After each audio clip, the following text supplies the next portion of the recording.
Hello, YouTube friends. This is Father Frank Pavone of Priests for Life. We're going to talk today about yet another abortion procedure called dilation and extraction.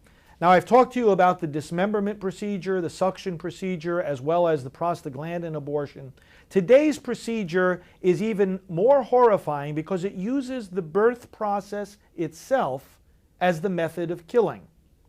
What is known as partial birth abortion in technical legal language is a version of this procedure. So the partial birth abortion has actually been banned by Congress. That was signed into law in 2003 and just last year upheld by the Supreme Court.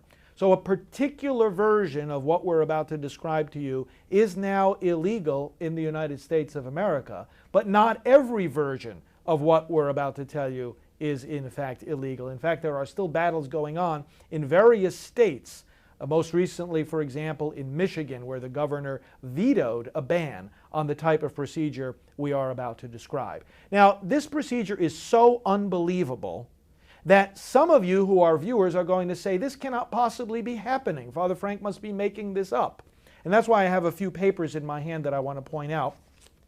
First, the medical paper by Dr. Martin Haskell, given in September of 1992 to a gathering of the National Abortion Federation in Dallas, Texas, in which he describes how to do a version of this procedure.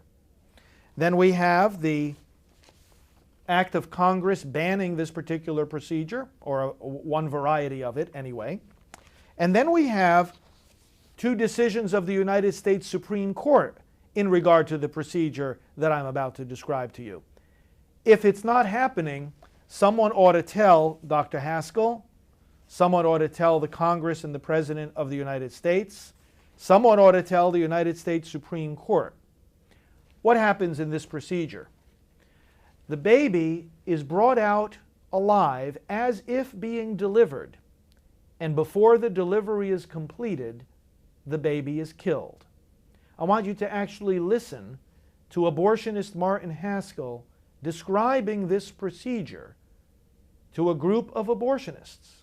And then I'm going to have you listen to another clip in which you will actually hear the abortion machine in the background, and after it finishes sucking the brains out of the baby, the abortionists who are gathered watching it actually applaud. Let's listen and see for ourselves. The fetus is oriented dorsum or spine up.